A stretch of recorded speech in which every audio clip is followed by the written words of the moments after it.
Dispatchers help callers on the worst days of their lives. For over 25 years, we've been there. A silent partner in millions of calls thanks to our redundant and diverse networks that ensure call delivery. Today, cities are bigger, traffic more congested, and the challenge is more complex. But you're never alone, because InDigital is quietly improving, implementing, and driving the next generation of 911, so you're supported in every situation. Make the switch at indigital.net. My job is all about purpose. Just the ability to make a difference, to help someone be able to go home at the end of the day. My great-grandfather started the volunteer fire department in Springfield, Nebraska. My grandmother was a nurse. My uncle was a fire chief in Atlanta, Georgia. So somewhere down the line, it was my purpose to be doing this. Yeah, we're a family here. The data we get from Rapid SOS is life-saving.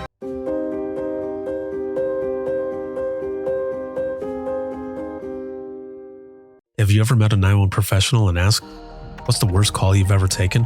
Well, here's your answer. I heard your last breath the night you flipped your four-wheeler. I tried to call you the day you committed suicide by driving your car into a tree. Blue face, cold to the touch. I helped you with CPR after you found your infant face down, not breathing. It messed me up. I did everything I could, but it wasn't enough. You were with me from the beginning, Grandma. 27 years later, I took the 911 call when you died. How fitting to be there for me in the beginning, and I was there for you in the end. I miss you, Grandma. I am 911. This is but a glimpse into the world of emergency dispatch. But what is it really like to answer a call during someone's nightmare? What is the impact of the first responder answering the call? Available on Amazon or where you purchase your favorite books and ebooks. Imagine listening. Your worst day is our everyday.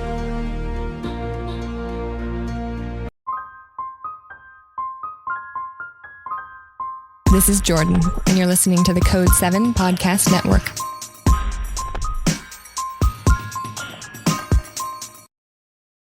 Warning. This episode contains the 3 A's of podcasting: adult content, adult language, and awesomeness. You've been warned.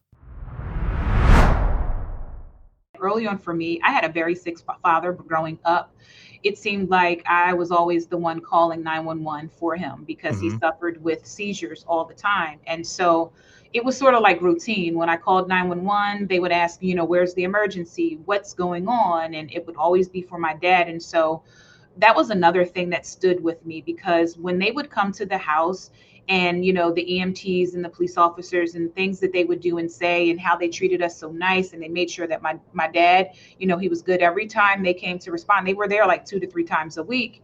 I remember that, and it stuck with me. And I said, wow, like they are the reason, why my father, he continued to live. And so that was definitely something that affected me early on.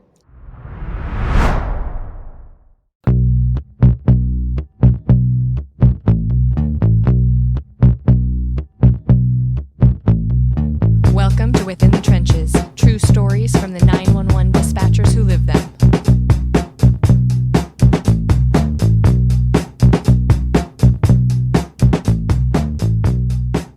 Hey, what's going on? This is Ricardo with the Code 7 Podcast Network, and this is Within the Trenches, true stories from the 911 dispatchers who live them. This episode is sponsored by InDigital, a leader in next-gen core services, as well as Rapid SOS, a new sponsor that has jumped on here as well. We also have this partnership going on between them and Within the Trenches podcast, so very big thank you to Rapid SOS, but also InDigital, who's been with me since the beginning. So thank you both very, very much. And also a big shout out to subscribers of the podcast, but especially all of you who watch, listen, share, and support. I appreciate you more than you know.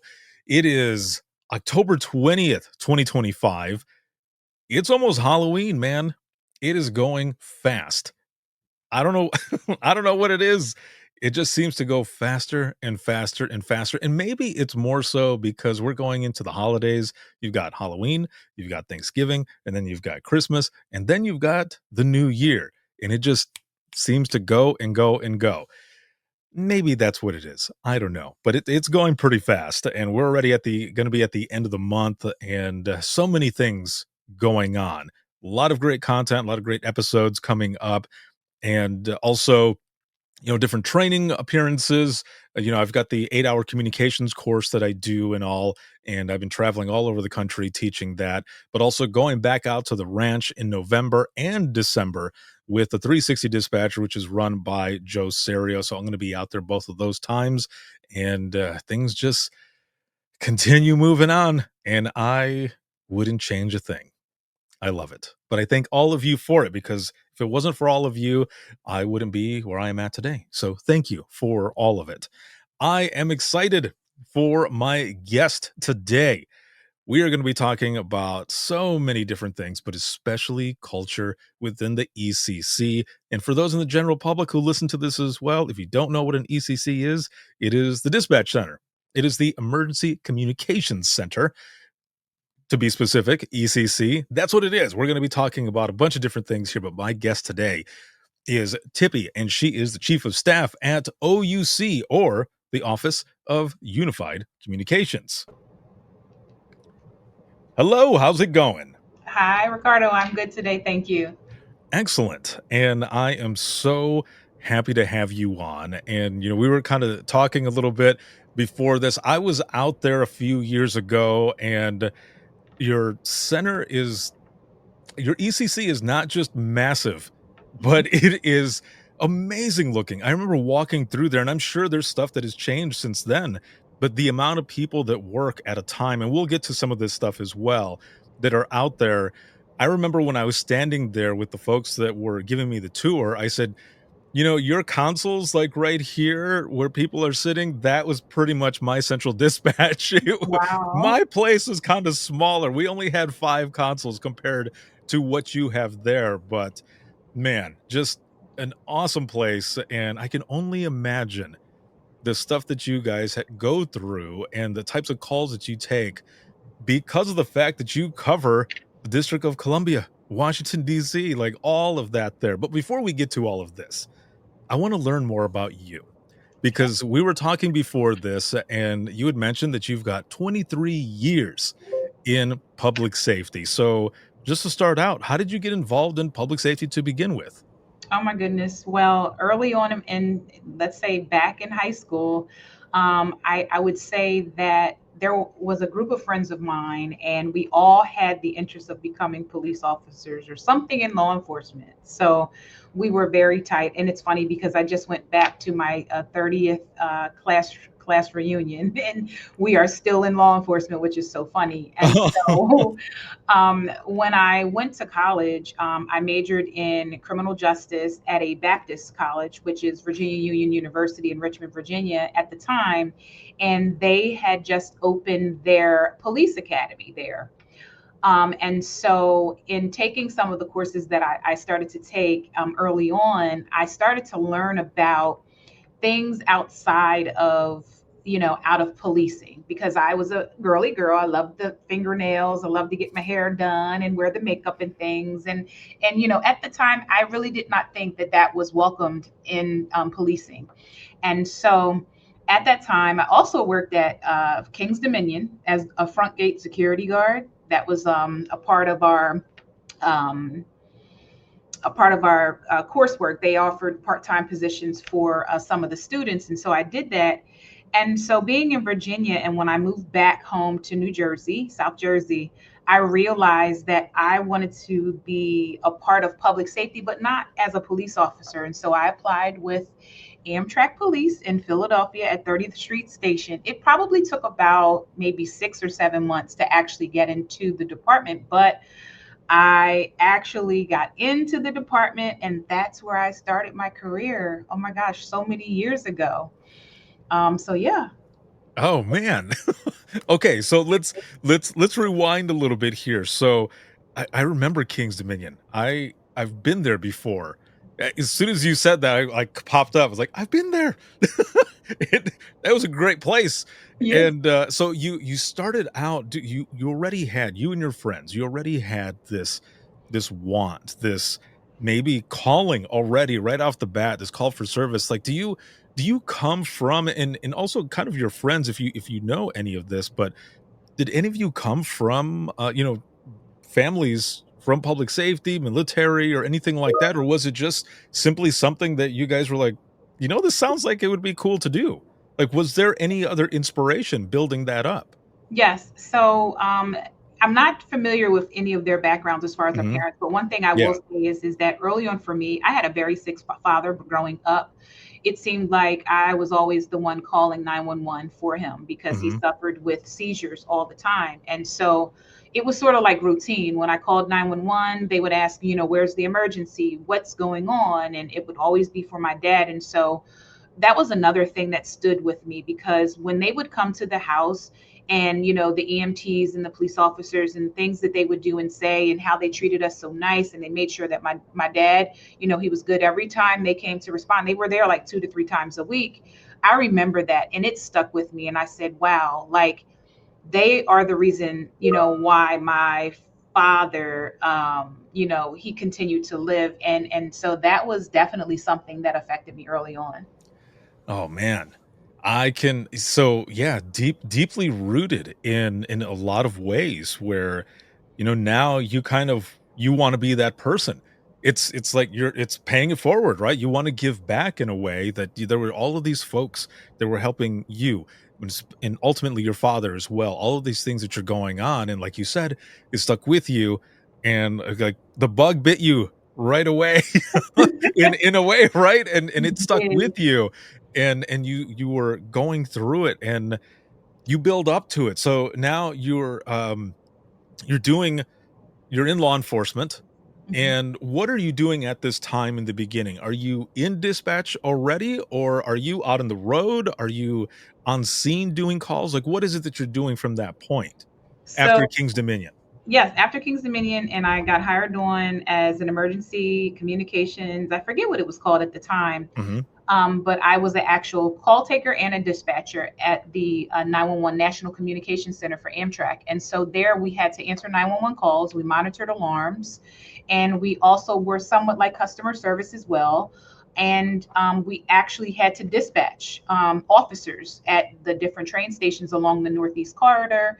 And we had to really, really know about procedural information for each police department where our train stations were from across the nation. Because one thing with Amtrak police, they did not have police officers across the nation. So let's just say if it was an incident that happened in Florida, we had detectives in certain places that would handle those calls or they would work with the local authorities. So we had to know about all those procedures. So early on, that's what I did that for about 5, 6 years, doing every single piece of that job. Even NCIC, that's a National Crimes Information Center.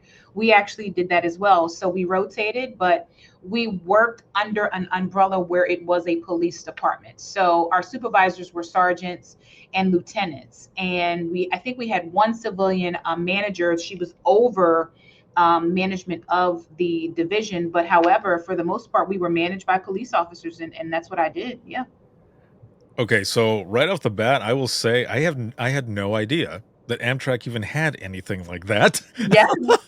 No It's a big way. deal. Holy moly. Okay, so okay, hold on a minute here. Let me try to wrap my mind around this. So where you're working and you said you need to know all of these different procedures for all of the other stations. And you're talking like are you one that's running the entire country of all of these or were there different hubs as well?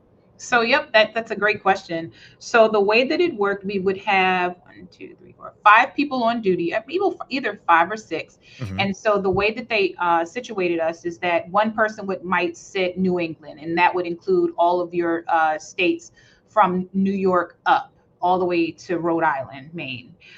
Then, you might have someone on the Baltimore desk where they would handle Washington and Baltimore. Then you would have someone that handled Philly because depending on how busy the stations were, that's where you Mhm. sat.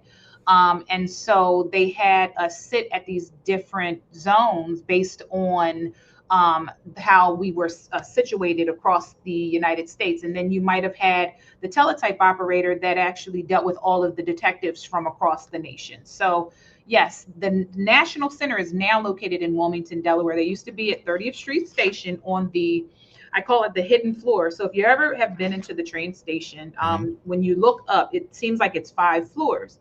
But however, there's a corner closest to um, it's looking out at the art museum, and so it was like three floors between the fifth floor that you did not know about. And so we were on the eighth floor.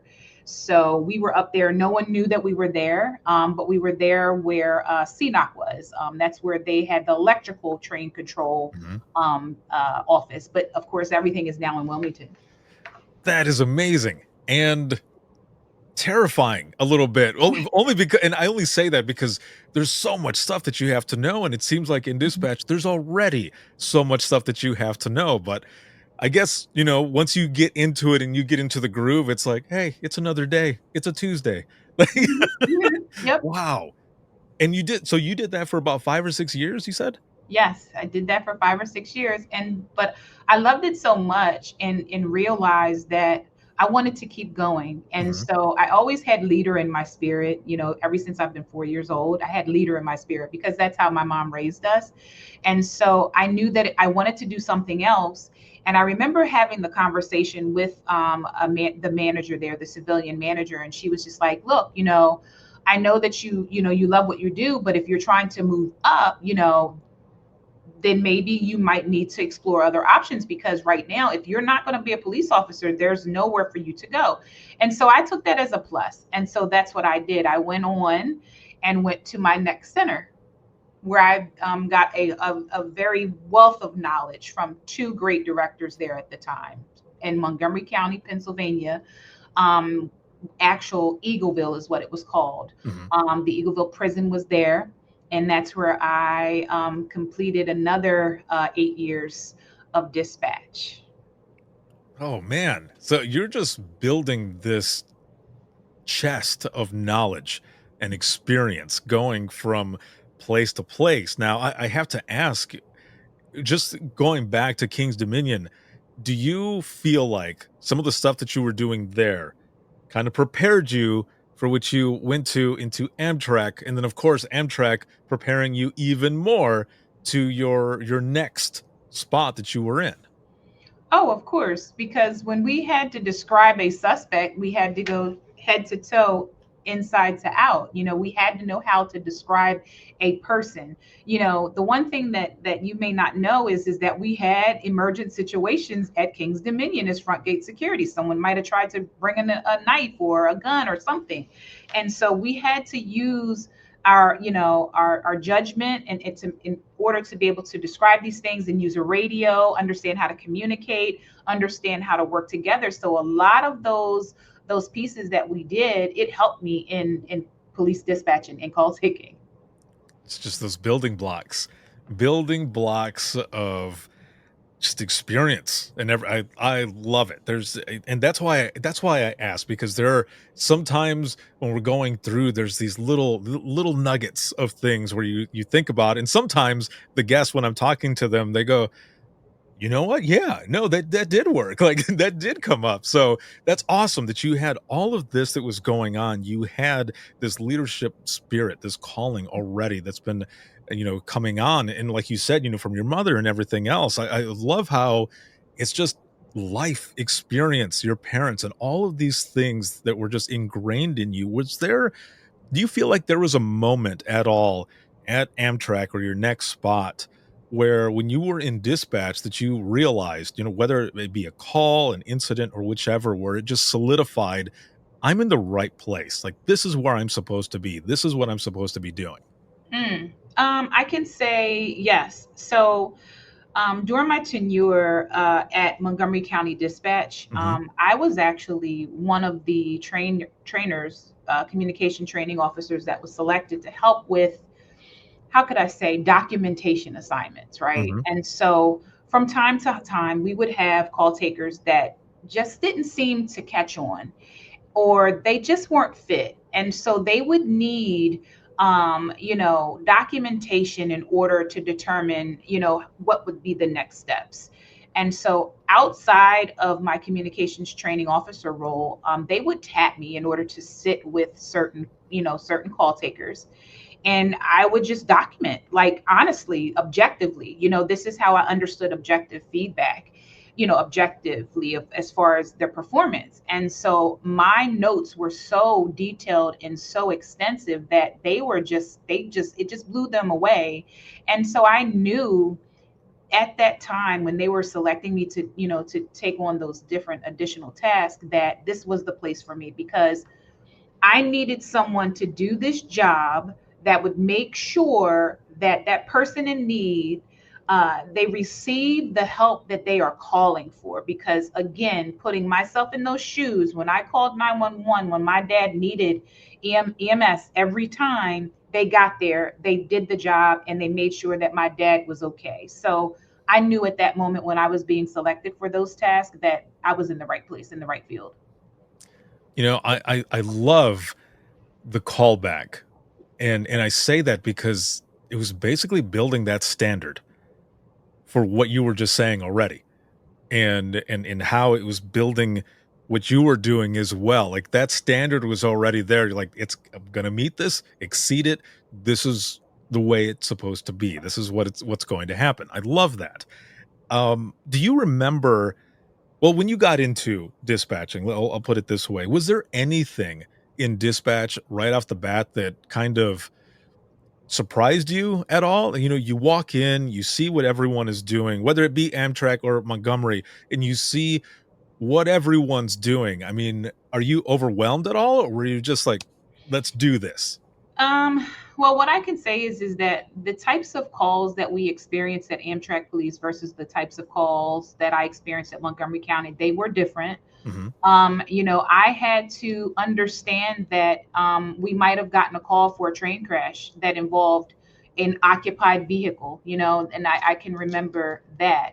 That was something that we got all the time. It wasn't Hmm. like once every so often. And these are the types of calls that they don't make the news, or someone jumping in front of a train and having an investigator explain to us what happens when someone jumps in front of a train and how long it takes for a train to stop, when something like that happens, and why a train has to stay put for the investigation. So going through those types of calls and building that resilience from those types of calls were totally different from the next phase in my career, where working in a dispatch center where we dispatch for 52 police departments and 94 fire companies.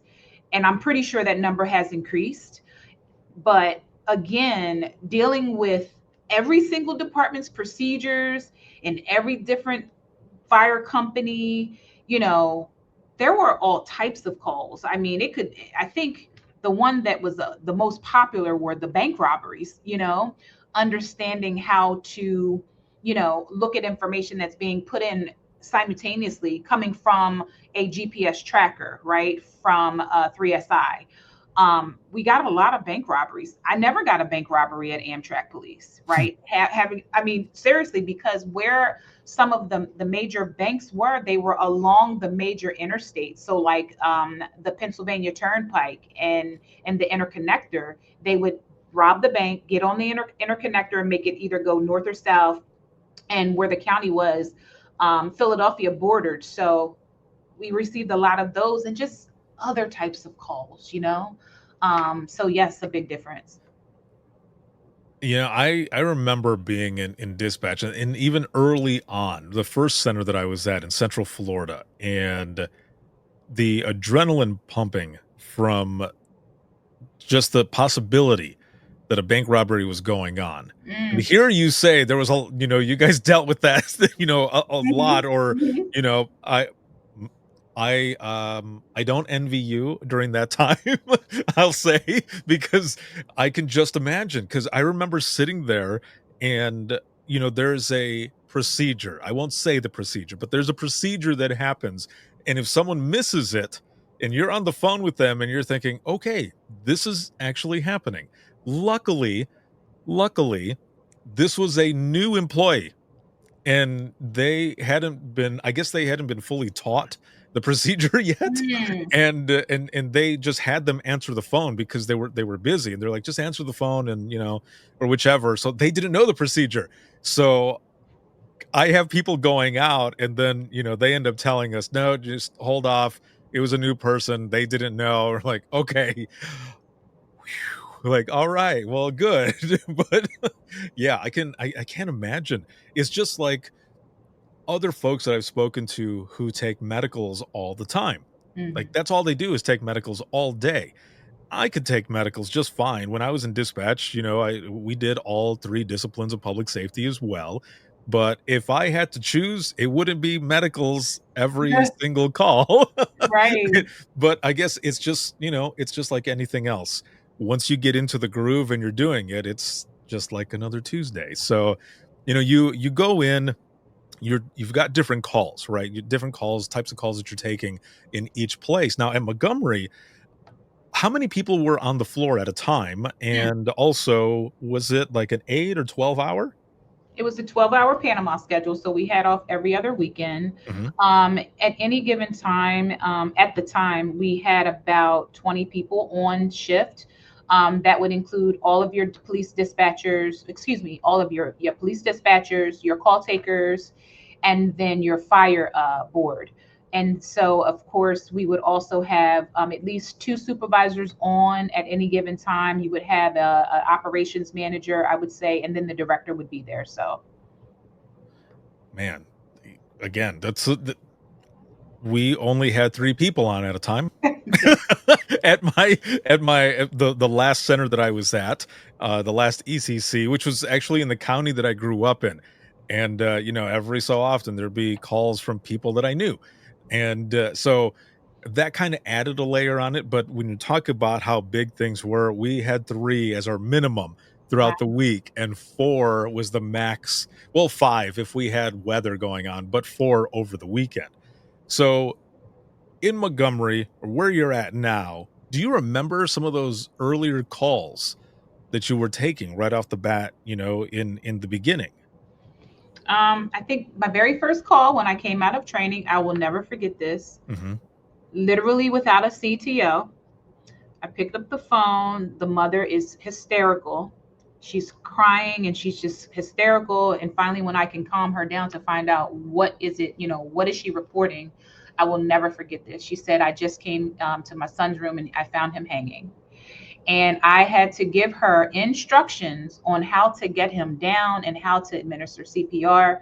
I won't ever forget that call. I won't ever forget the CPR for a baby on a train that wasn't breathing on a SEPTA train. I won't ever forget that. That was one of my very first calls alone at Amtrak. You just don't forget those. Those calls, and I think all of them have some little piece, that we might think about, but like the one that you mentioned, that first one, and without a trainer, right? You're taking this, and it's a shock to the senses right off the bat. And I think that's what those in the general public don't understand sometimes is, we're not just answering the phone. Yeah. There are these calls that come in, and we're listening to what you would see in a movie or a TV show. This is reality. This does happen. Mhm. And especially if you have kids, nieces, nephews, friends with kids, whichever, even if you don't have any kids or are not around kids, it's I think it's that innocence, right? Because there's nothing else that you can do. And sometimes you wish that you could reach through the phone and help them, and it's your voice and however it is that you are putting out what you're trying to say, trying to comfort them. That's all you can do. And then after you hang up, if you have time, you have to figure out how to process it. And I think that's pretty hard for a lot of folks sometimes, especially if you're in a place that is not talking about it. And I was in one of those places, but nobody was talking about it during that time at all either. So, for some of those calls, those very first ones, especially that one that you mentioned here just now, where there wasn't a trainer there, did you jump right to the next call, or did you get a moment to just kind of breathe?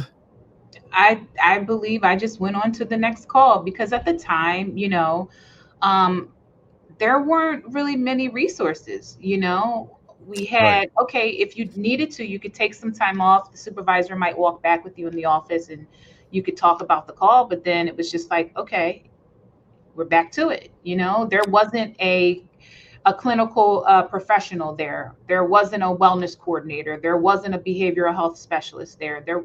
You know, it was just different. It's different. Definitely different. And also kind of that,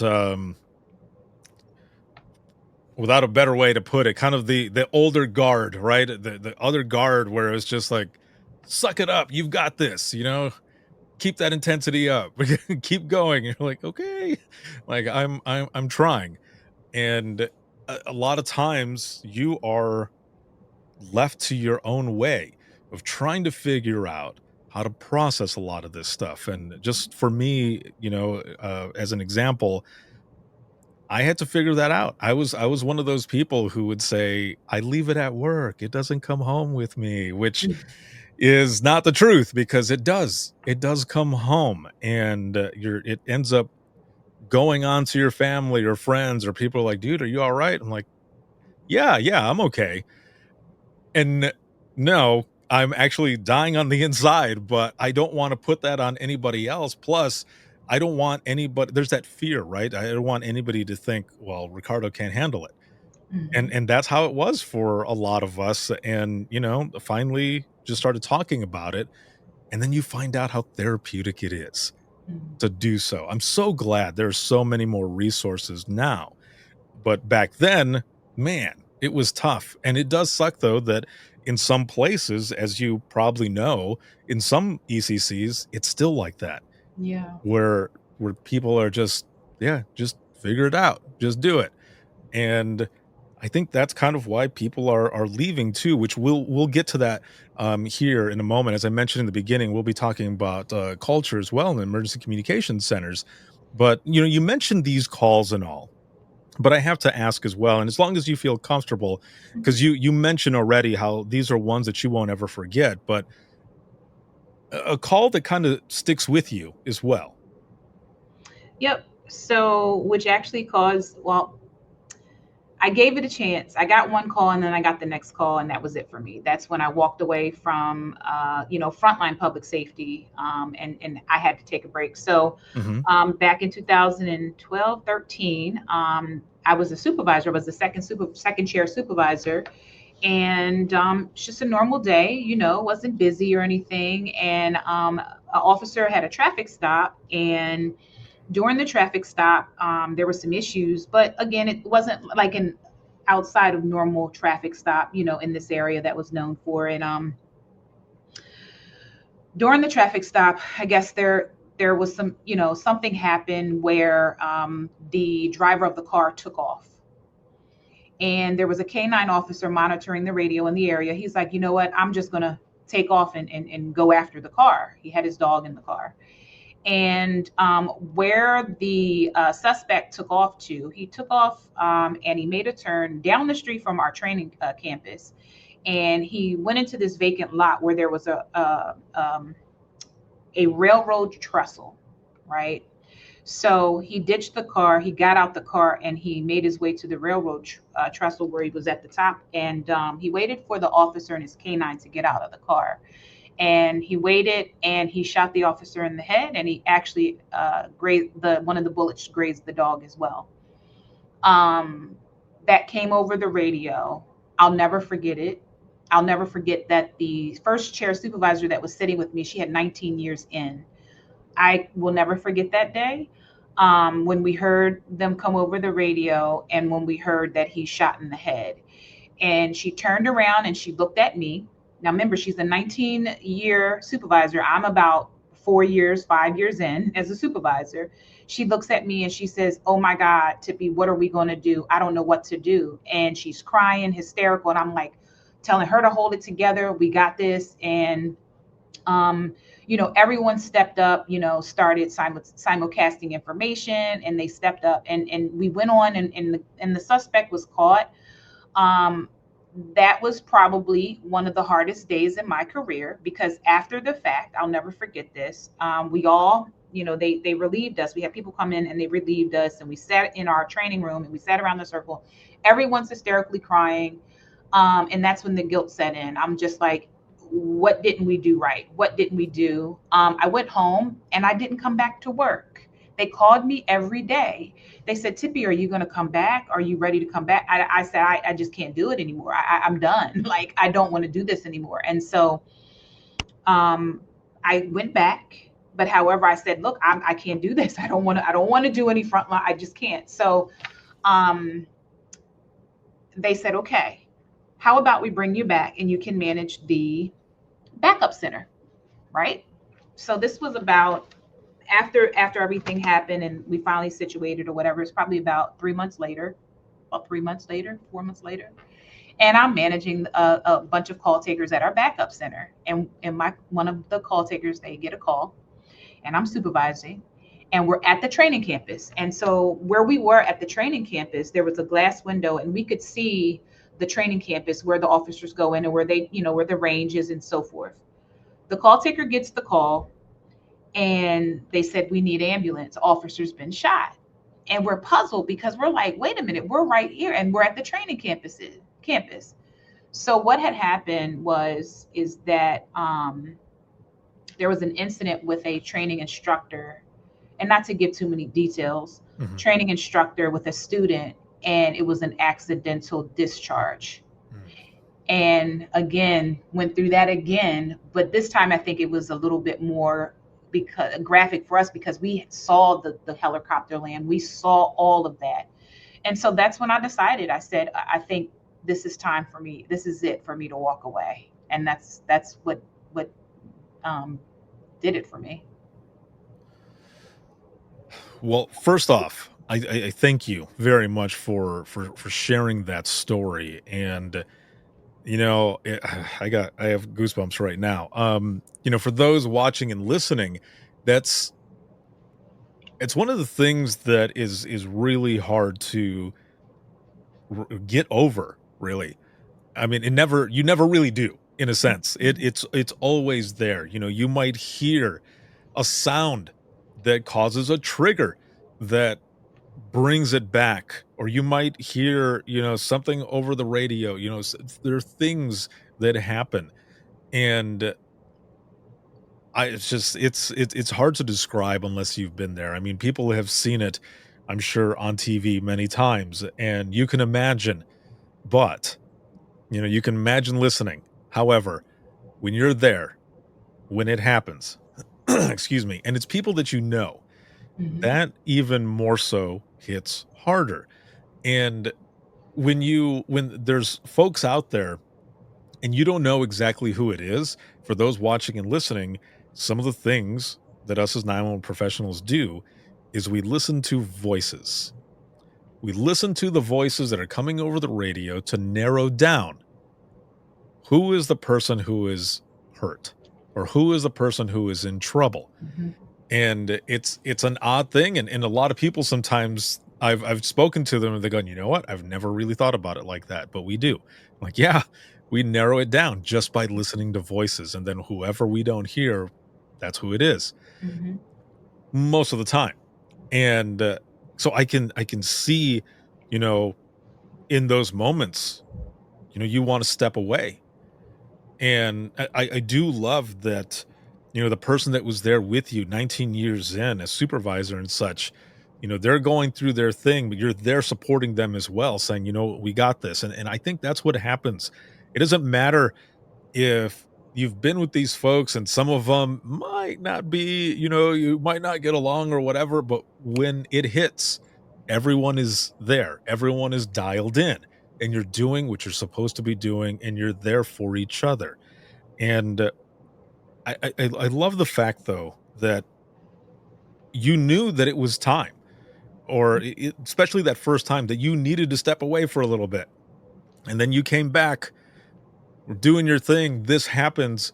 And again, also that you were aware enough that you knew that you needed to step away for some time, because I think that's another thing with a lot of us where sometimes we don't know, or maybe we feel like we need permission, that it's okay for us to step away. It's not saying, and nobody get this twisted, it's not me saying, hey, just leave. That's not what I'm saying. What I'm saying is it's good for us to have that self-awareness that if we need to step away to recharge or whichever, to go ahead and do so, that it is okay. So when you ended up stepping away, how much time was that in between coming over to OUC? I still stayed in an aspect of law enforcement. Hmm. And so I was at the Delaware Attorney General's office where I went into a different aspect of it. I wanted to understand now, because of course that incident with the canine officer actually created a law, which was a gun gun straw purchase law, Hmm. where they would convict the person if you purchased a gun for someone else and you sold the gun. That was a law in Pennsylvania because of that. And so I wanted to really understand what happened on the other end. And so working at the Attorney General's office in the prosecution section, I had that opportunity where I worked in for forfeiture and criminal cases, typing indictments and understanding, what the officers have to do and the evidence that they have to present and just really understanding that and just dealing with a lot of attorneys. And that was a awesome experience. And then going on to now I'm getting my steam back, right? Because I knew that, that time off was good for me, but I had to get back on this leadership trail, right? Hmm. And then going into consumer protection into the fraud division where I worked on civil cases and also cases that were criminal. And so my drive there is that in consumer protection, I actually, for the state, I worked where I would determine the next steps for these types of cases. And so where I managed investigators. And so that was pretty neat doing that. And so knowing that I was, a part of helping, the public as it related to our older constituents and older residents, writing checks to those fake contractors or these contractors that were ripping people off or things like that. I knew that the work that I was doing was helping that. And so after that, then I'm ready. I'm ready some more to get really, really back in the front line. And so then I moved to Washington, D.C. and did that and went over to the Metropolitan Police Department where I got into training. Because the one thing that I failed to mention is that no matter what I've been through in my career, one thing I can say is that I had solid training, right? And so even at Amtrak Police, solid training. APCO, that's where I was, introduced to APCO. What's an APCO, right? Yeah. And then going into Montgomery County, where we received so much training. And I think because of the training, I was prepared. They prepared us. They did not skimp on training. They made sure we APCO, PowerPhone at the time. They were doing a lot of training then when it was called PowerPhone Hmm. and different leadership classes and things. I got the training, so I was well equipped. And so coming to Washington, D.C. and working for the Metropolitan Police Department in a training capacity, I got my foot in and I'm back. And then working in the teletype section as a manager, that was a lot of fun. Really, now I'm almost front line, we're in teletype, we're handling hit confirmations, 10-minute hit confirmations and things like that, and really working with the officers. But during that time period, it helped me, get myself back to where I am now, and then eventually coming on over to OUC as the training chief here over the training division, in which it was just it was an awesome first 2 years being at the agency where I touched everything: training and development, agency training, employee development, and it was a good time. And so now I'm here as chief of staff. That is amazing. I think all of us at one point in time in our lives, we reach a point where, we feel that we need to claw our way back up from whatever it feels like. Let's just say like a bottom, right? Just wherever it feels that we're at. And you know that you have to pivot. You've got to take another path. And you're starting at this one level, and then you start moving up, and you're building that, confidence. You're building that chest of knowledge and experience. And I feel like you made it up all of these different levels. I love it that you stepped away, but you still wanted to be a part of it, and you were building back into it slowly. But those were some pretty big pieces, even though it was slow, in a sense. And then you keep getting there, and I can hear it in your voice. you're like, where I'm here today, where I've gotten to this spot. I mean, the smile on your face and everything, just your love and your passion for this, but you had to do it your way. Mhm. No one else's way. It was your way. Mhm. And you did it on your timeline. Because I think sometimes too, there are folks out there, or you see things or whatever, and there might be, a little bit of influence here or there, and you get pushed into something a little bit faster. Sometimes it works out, sometimes it feels like a setback, but you were on your own timeline. Damn. Like this, that's really, I love this. I love this, your story, and just where you're at today. Now, before we go into this culture piece, what I want to ask is, how do you kind of feel like all of this experience, all of this coming up to this time where you are at now, chief of staff, mind, body, and soul, how do you feel like this profession has kind of changed you then? Oh my goodness. To not tell my age, oh my gosh. And I heard you say influence. And so, not just talking about how I almost stepped away in Montgomery County, right? I almost stepped away. I really did, because then it was different, at the police department. It was just like, if you had, if you felt the kind of way or whatever, you just dealt with it or whatever. You didn't really talk about it, right? Like I said, those instances where we had the train strikes of people and things, there wasn't anything that they did. And I can't say it's not their fault. It's just that we didn't have the resources at the time. We had EAP, of Mhm. course, but really, what could EAP do to understand 911 telecommunicators? And so in Montgomery County, it was the culture for me, because coming in as a call taker, not knowing anyone from the area, I'm not from the area, right? Um, it was like, the culture was like, oh, well, she's the new girl. We're not going to talk to her.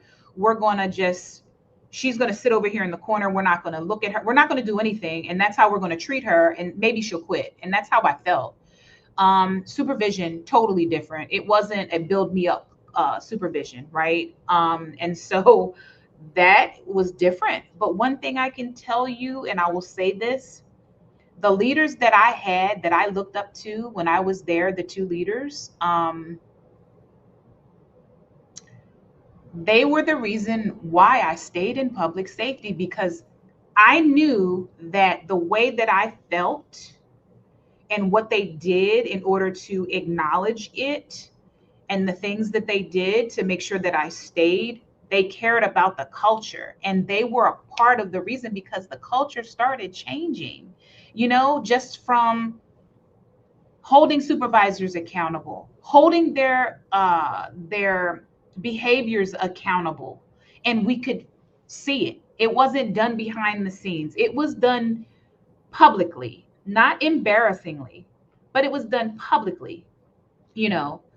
And then once that director left, then we had another director step up, and he's currently still a director. And I'm going to share his name. His name is John Guide. He's the director currently at Bucks County 911 in Pennsylvania. I look up to him, and I have ever since the beginning of my career, because he led. He was a servant leader, and he led, and he really, culture was a big deal for him. He did not want people to feel mistreated or ostracized or left out.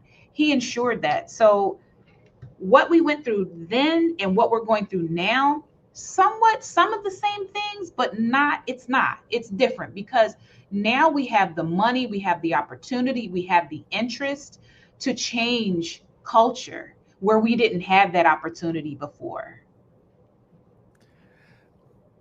I agree. And I love the way you put this as well, because I am, and this is a good segue, a perfect segue into talking about this culture in the ECC.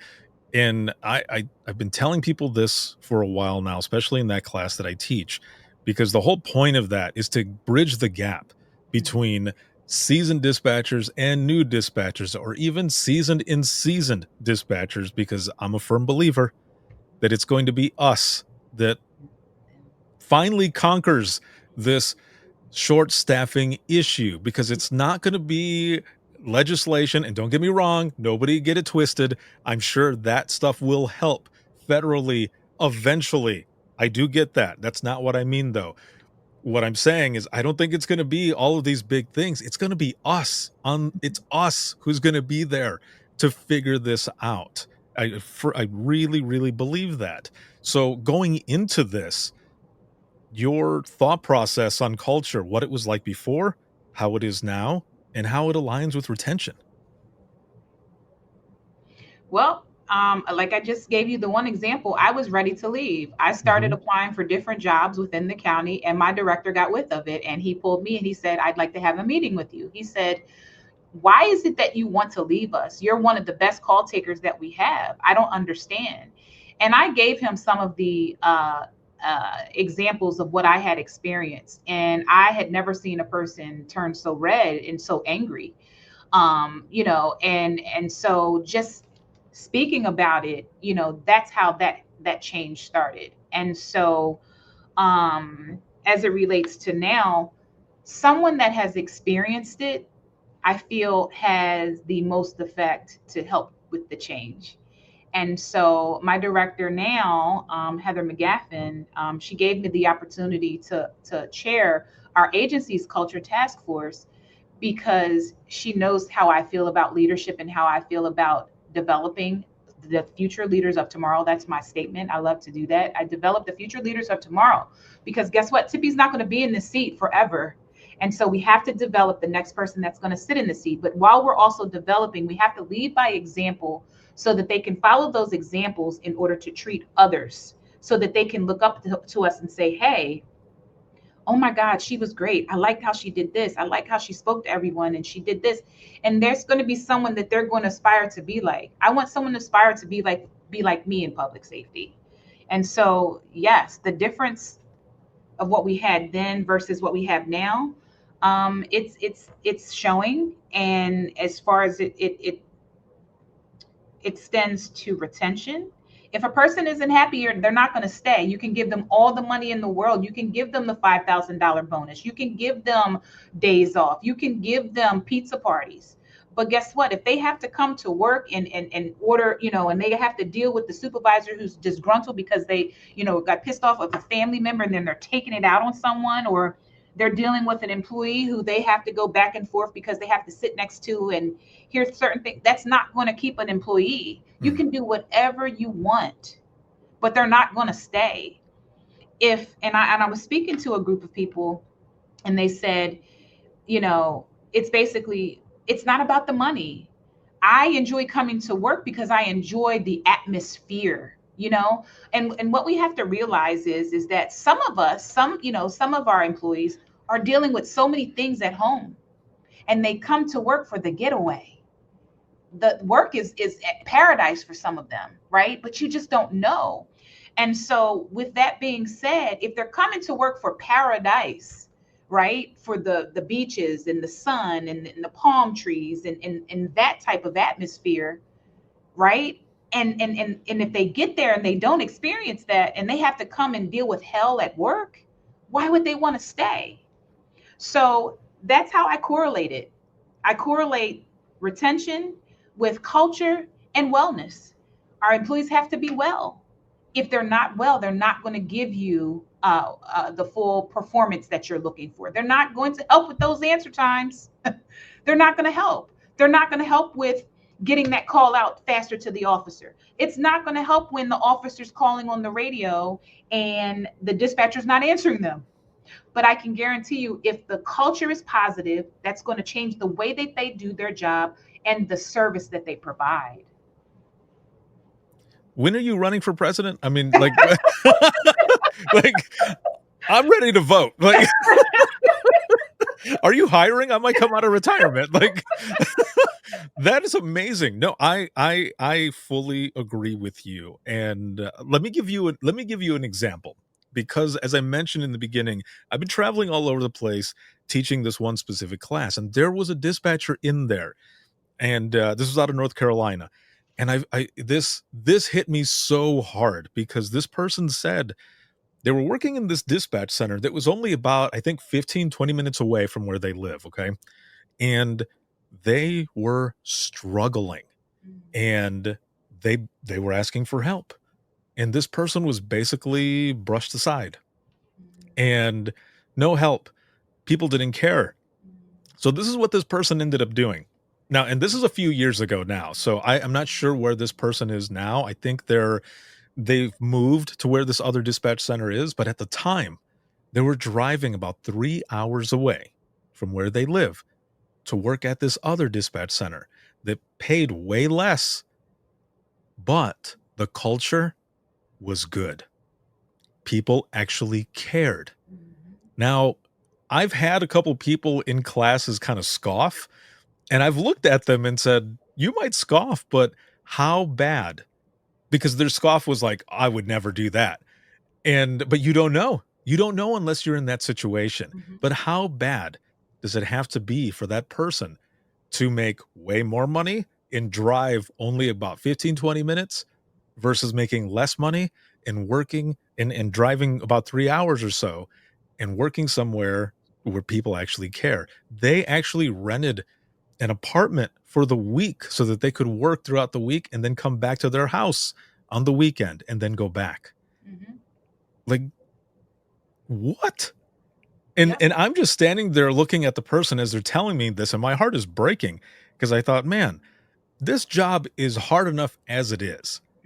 And why in some places, and I'm sure it's in every field of employment, right? Everyone has a certain people. They just don't treat each other that great, right? But, as what we're talking about right now, man, that sucks to come into a place and then just feel not like you're not even cared about at all whatsoever. And you're putting so much caring about everyone else. And then, I mean, I think that's why a lot of times people get sick too, because, and they're out. Because once you've depleted, you've given everything out and there's nothing else coming in, what do you have left? Exactly. What, in your opinion, like, what do you think are some of the things that are just being missed at different centers even in general, I guess, when we're talking about culture? What are some of the things that are being missed, and how do we fix some of that stuff? Like, what are some of the things that you all are doing there that, to kind of build up that good culture? That's a good question. The one thing that I can say is that it starts with your employee. And I'm not going to just say buy-in, but participation from employees. Yeah. When they feel as though they're included in decision making, in process, in procedure, in different aspects. I'm not going to say every aspect because they can't be involved in budgets and things. Right. But when they feel that they're involved in these things, in these decisions that we make, they feel valued. When an employee feels valued, they're going to go home and say, guess what? They listened to my idea today, and we're going to do this because of my idea, right? And so I would say that's one thing. The other thing, again, allowing, like I said, the input, allowing them to have the voice. The one thing that has worked for us with our culture task force, it's led by myself and the wellness coordinator. We were the best two, I guess, selected for that because we didn't want it to be supervisors or managers or other executive staff, because we needed to have someone a part of the change making process. And so working with the wellness coordinator, she is a trained mental health professional, and myself, we have the ability to hear what employees want, what they feel, what they're, whether it's subjective or objective. But the thing is the one thing that I can say is that we have built a respectable place where they can mention things, whether it's about a supervisor, whether it's about an experience. But our logo, or what we say is that if you come to the group with a problem, you have to come with a solution, because what it is not is a bashing session. You are not allowed to use an employee's name or a supervisor's name. We do not use names when we have discussions. And so, like I said, we're not sitting around to bash. Some of the things, the things that we've done in this culture group, for instance, someone mentioned that the kitchen, the refrigerators were dirty, or the kitchen needed a refresh. How hard was that? Okay, you guys want, yeah, that'll really help. But we could get some, some soap and this, and we had soap, but they just wanted different types of soaps and things. And we said, okay, and we wanted even the drawers cleaned out of all those to-go packets, the little things like that. So what did I do? I have the ability to, I'm a strategic advisor for the director, right? Hey, director, they're asking if we can get a deep cleaning of the kitchen, and this is what they want. Da da da da da. Guess what? A couple dollars later, we did exactly what they wanted. Can you imagine how that affected them and how happy they were? Something minor like that.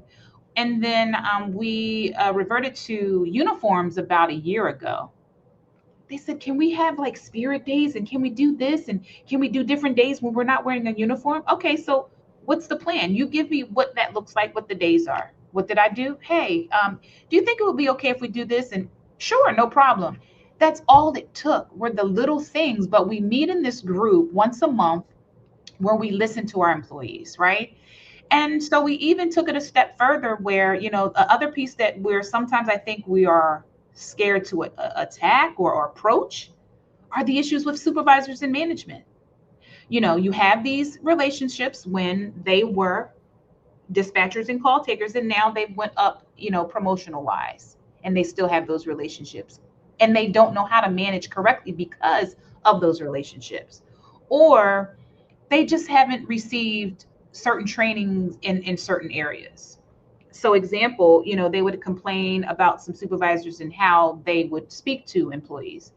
And so we needed to teach the true supervisors how to have true feedback sessions. Whenever they needed to speak with an employee, they needed to understand what's the appropriate way on how you start feedback. And so you can't assume that they know how to do it, right?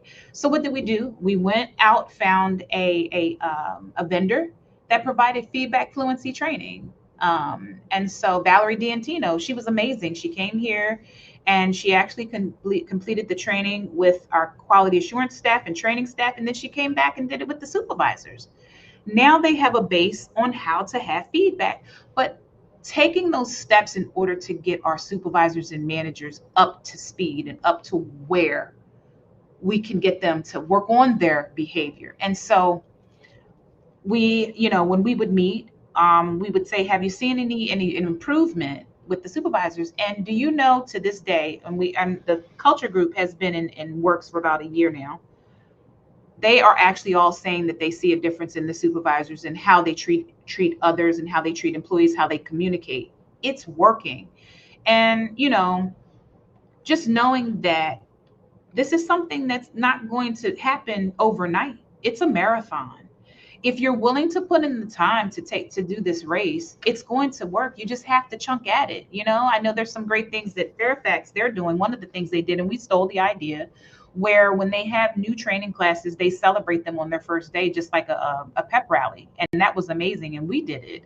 We had the pom-poms and the noisemakers and the signs with the students' names. And as they came down the hallway on the first day, they received the pep rally and they loved it. It's something that they won't ever forget. And so we did that. And one of the things that we're about to start is a mentoring program for our new hires, making sure that they are linked up with a member of the staff. And it does not have to be a call taker or dispatcher, someone that's just interested in helping to lead.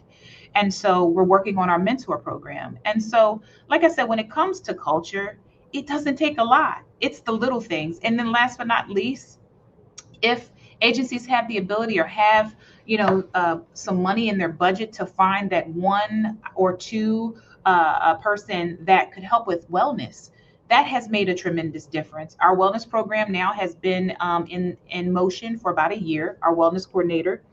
And so she has totally changed things around. We have wellness activities every Wednesday, every month. Zumba, we have meditation, we have yoga, we have some people to come in to do food demonstrations.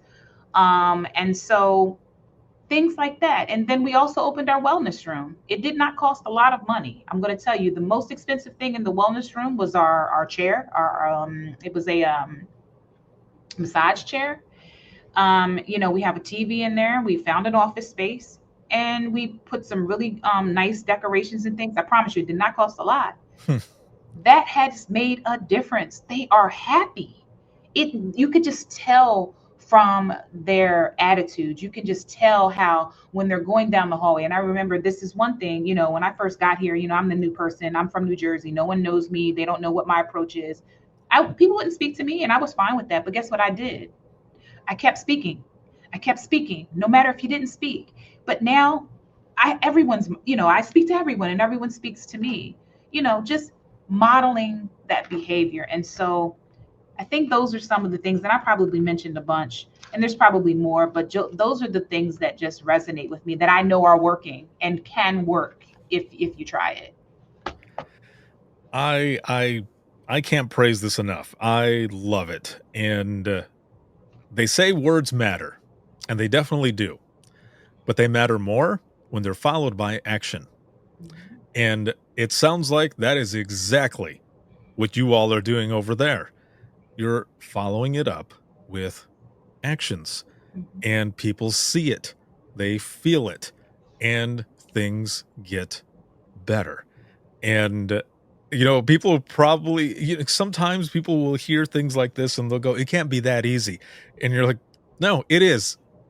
You listen, you negotiate, you figure out how to get things working, and you put in the action, put in the work, show what is going on, and things start changing. But like you said, it's just like meditation. It's just like yoga, breathing techniques. It doesn't happen overnight. You have to work on all of that stuff. Culture, you got to work on all that stuff. You have to be patient. And I know a lot of places, right? They want a quick fix. That's not going to happen. I'll tell you right now, it is not going to happen. It's not going to be a quick fix. You have to have the patience, but you also have to have a plan. You have to listen and enact all of these different things. And I just love what you are all doing there in building this culture that needs to be in a lot of different places. I've got a good friend who her name is Kelly. She is a director out in Michigan, Eaton County Central Dispatch. They kind of went through something similar as you and your crew out there, where they slowly started building and building and building to where they have this culture where they now have a waiting list of people who want to work there because of how good it has become. But it didn't happen overnight. I mean, this was years of work in building this culture as well. So it's happening. It is out there. And that's why conversations like this are so important. And I just love everything that you're doing. I'm so happy that we're able to record this. This has been amazing to have you on and chat with you. As we go into the wrap up of this episode, which again, thank you so much for being on.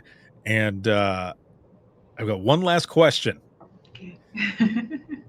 And it's actually not a question that I sent you, but it'll be an easy one, I swear.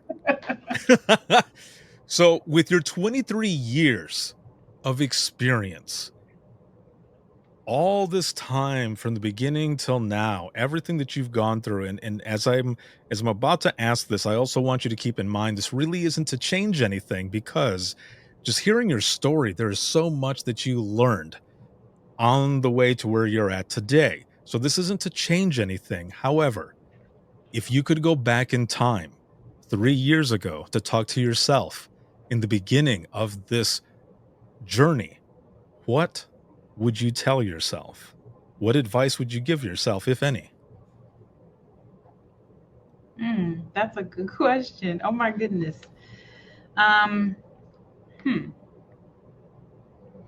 Change is okay.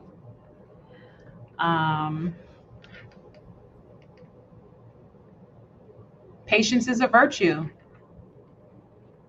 And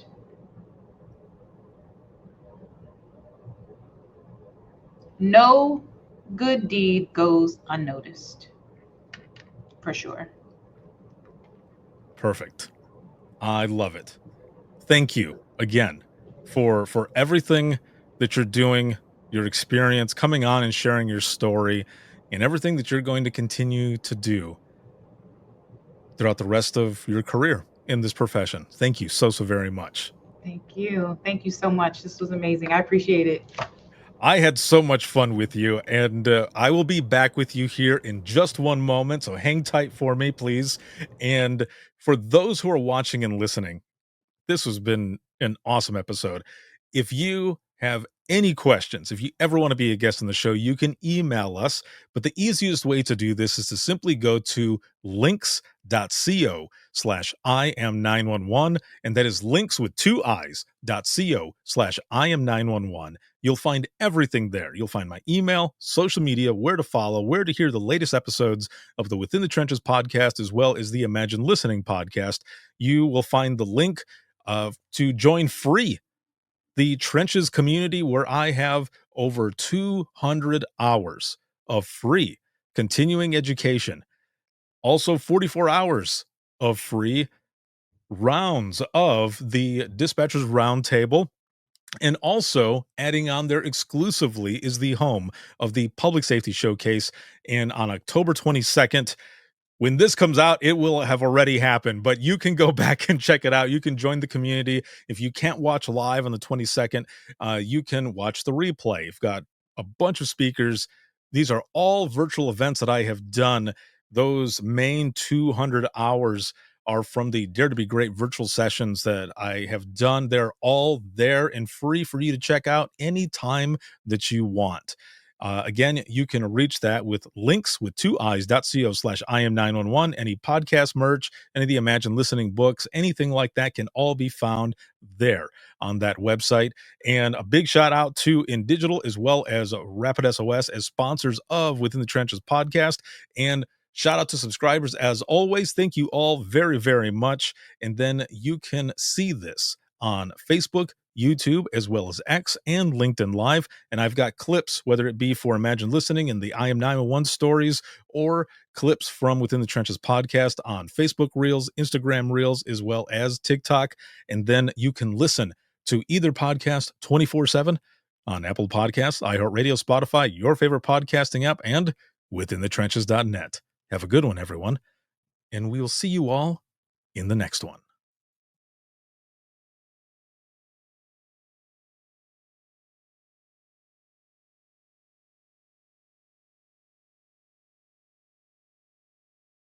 Imagine listening to someone's worst day every single day. Imagine listening as someone experiences life, through their worst nightmare to the miracle of birth or a life saved. I'm Ricardo Martinez, a former 911 dispatcher, and for years I've been recording the voices of a hidden world, ours. I've provided a space for 911 dispatchers to share their powerful stories. It started as a peer support session and continues. Dispatchers sitting together, sharing out loud, or writing down what they couldn't say. Some stories will grip you. Stories of heartbreak, resilience, and calls that haunt us long after the line goes quiet. But Imagine Listening is more than heavy emotion. It's about healing. It's about laughing through the chaos, lifting each other up, and reminding the world that dispatchers are human too. The lighthearted will balance the heavy. Experience the power of storytelling, a podcast for the thin gold line and those who want to understand it. This is Imagine Listening. Your worst day is our everyday. Subscribe now wherever you listen to your favorite podcasts.